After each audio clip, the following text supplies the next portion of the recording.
Hi friends, my name is Droolbatz. It's so nice to see you. Today I'm going to be reviewing the 2017 horror film House of the Witch. I'm going to be discussing it based on its premise, its production value and artistic choices, and finally how it compares or contrasts to other films of the genre. I hope you enjoy. It's Halloween night and some teenagers are getting ready to pull a prank. There is a really old house that's kind of set far back from the road with a gate that's been closed off for a long time. And the rumors of the town are that it's haunted. This group of boys are planning to go into this house and kind of set it up for some pranks, while later on in the night, this group of girls and some of their other friends are going to show up and the boys are going to prank the girls. Typical Halloween shenanigans, right? Well, this girl, Lana, who's gone off to college, so she's probably 18 or 19, has come back for a few days to visit her mom over the Halloween break, and she's reconnecting with some old friends from her childhood, and she joins this group that is going to the haunted house. Lana gets a bad feeling as soon as they walk in, but she gets encouraged to keep going in so she doesn't appear chicken. Once they're inside, they discover some really weird things. It looks like the house has still been lived in. There's a record player that looks relatively undusty. There are some pictures on the mantle and the kids are looking at those while they're waiting for the pranks to set in, and they notice some weird things in the photos. Lana thinks one of the girls in the photos looks like her, which is really weird, right? She turns around and thinks she sees some kind of horrible monster ghost looking woman running at her from the corner of the room, and she faints. Lana freaks out and decides to leave, but the doors are locked. "Very funny," say the boys. "Come out, let us out." But they can't find the kids in the house who are supposed to be pranking them. Things start to take a supernatural turn for the worse. What could possibly be going on, and how could our group of friends possibly escape? House of the Witch is a 2017 TV movie, and as such, its runtime is 86 minutes, so you can fit some commercials in there pretty nicely. The pacing of this movie is a little bit iffy. The movie starts out quite slowly with a sort of slow introduction of some teenagers going up to prank the house and vanishing inside. In this beginning opening scene, it's pretty slow, so you get kind of led to believe, oh, this is going to be a slow burn movie. However, about 30 minutes in, the pace picks up really fast. The panic of the group when they discover they are locked inside the house sets in really quickly, and suddenly things start happening very quickly. Later on, the pace slows down again a little bit, so it was a little inconsistent. I would not say it was unbearable, but I did notice the fact that the movie had some inconsistency with its pacing. And it did take about 30 minutes for the plot to really kick off.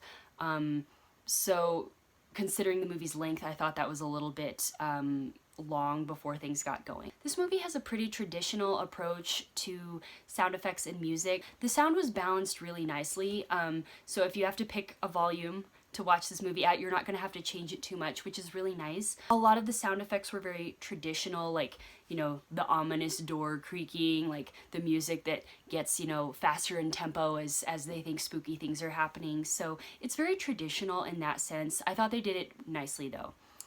I'm personally a fan of traditional sound effects and traditional music, so I personally enjoyed that. Arguably it was not creative, but it was satisfying. Visually, this movie was very satisfying and it felt pretty high-end.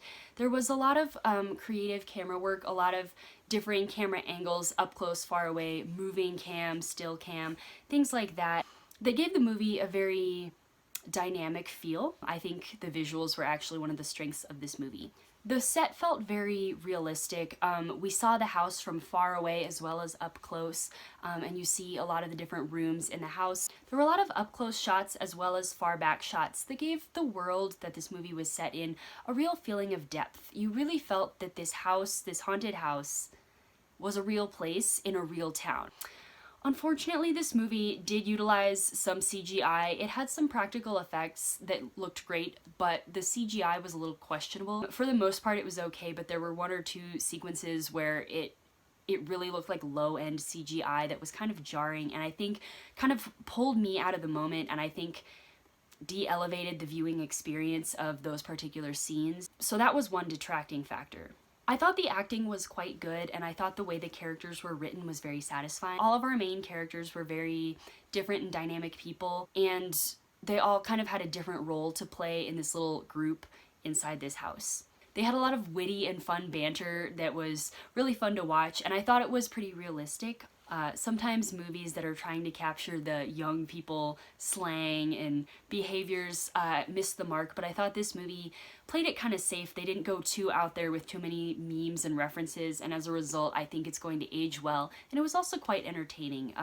They were really hurling some zingers at each other. That was kind of fun to watch. This movie had, unfortunately, a little bit of weak editing. Like I said, the camera angles were really nice and there was a lot of shot variety, but there were also some random shots that didn't really feel like they fit in with what was happening in some of the sequences. Not all, but a few of the scenes just felt a little disjointed. There were also a couple of times where a character mentions something and then it's never brought up again.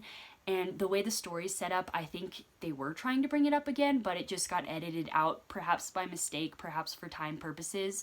And so there were just a couple of strange, random, loose ends. As a result, the movie felt a bit disorganized. Altogether, I think this movie had pretty solid production value. It was a TV movie, and I was pretty impressed with how high-end it felt for the most part. It played it safe in some areas, but I think that worked for the most part for this film. Now I'm going to be discussing how this movie stands apart from or blends into other films of the genre. I am going to be spoiling part of this movie, so if you don't want any spoilers, please take this as your cue to leave now. It was lovely having you, and I hope to see you again in the future. Some kind of supernatural force is keeping this group inside the house. They're locked in. One of the characters gets injured when a door hits him or something, and he gets an open wound that gets infected. He starts developing weird sores and growths on his face that look really unnatural. A different girl uncovers a mirror, and Lana tells her, "That's bad luck. Didn't you know that they cover a mirror when somebody's died in the house?" And the girl's like, whatever. And she sees something weird in the mirror, so she touches it, and all of a sudden her finger gets yanked into the mirror, and she loses her finger. It's trapped in the mirror, and it's pretty gross and gory. Things like that continue to happen through the house, and of course they start to panic and are trying to find their way out. Some of the boys are like, "We can't leave without our dudes who are trapped in the house. We sent them in ahead to prank us, and now we don't know where they are." So the group is trying to look for these guys while also trying to look for a way to escape. While they are trying to escape this house and getting more and more injured and frightened and lost, one of the girls discovered this old journal that reveals that the woman who originally owned this house was tried for witchcraft, and she was drowned in what they call a drowning pit. They think she might be the ghost in the house, and they're like, "Well, we're not sure if she's a witch or not, but weird things are happening." So as they're trying to get out of the house, they discover that this spirit is taking things from them. One girl, she suddenly like gets all shriveled and old, and she loses her youth. One guy's like losing his skin, and things like that. Lana is able to escape by crawling out the basement. She's the only one to get out of the house, and as she's running, this thing is chasing her, and she falls into the drowning pit, which is this pond outside the house. Somehow the cops found them. They run to get her, and they pull her body out of the pond, and when she gets up and walks away, you see it isn't Lana, it's somebody else, and she's draped in this cloak and walks free. It is the spirit of the witch, and she now has a body and is walking free 100 or so years after she was drowned there. In many respects, this movie comes across very much like a typical teens doing things they shouldn't do and getting in trouble in a place they shouldn't be in, kind of a horror movie. One of the strengths that this movie has is that the characters looked quite different and were very easy to tell apart. They not only had distinct personalities, you know, they were kind of coupled up, and you know, a couple were like, you know, crushing on each other here and there, or like some friends were bantering here and there. They had the distinct personalities, but they also looked very distinct. That was an element that it shouldn't stand out, but it really did in a positive way. It made it easy to keep track of what was happening to which character and to kind of keep track of who was coupled up with who. And so I think that was a strength of the movie. However, in every other respect, this movie was very typical of kids entering a haunted house and dealing with an unseen force. A lot of the elements of the movie I think will be familiar to many people. There's a scene where the walls bleed, like blood is coming off the walls. There's a scene where the ghost like flips over backwards and I'm not flexible, I can't do it, but they're like crawling backwards, and it looks like a scene out of, it's one of the Exorcist movies, where the kid is flipped upside down and is crawling down the stairs. So there are a lot of elements that I think kind of will look familiar to people who watch a lot of horror movies. I don't necessarily think they were ripping off these ideas as much as just kind of nodding to them. And while that was kind of cool, it's very much Easter eggy, it also comes across very disjointed and random. I'm trying not to give away the details, so this is coming across kind of disjointed in its own way, but there's a scene where, you know, the scene where the walls bleed blood, it doesn't match one of the later scenes where this room looks very modern and is like reflecting some girl's childhood.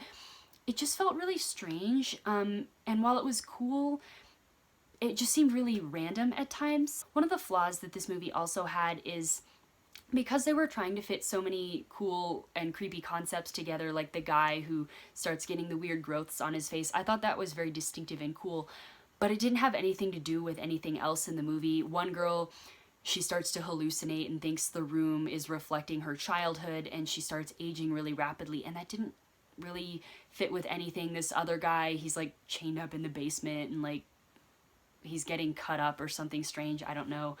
It was just a lot of strangeness. While I'm okay with that, it made the movie feel like it was very random, like perhaps there were quite a few different writers who were just all throwing their ideas together and someone said, okay, let's do them all. So the editing in this movie made it feel very disjointed and random.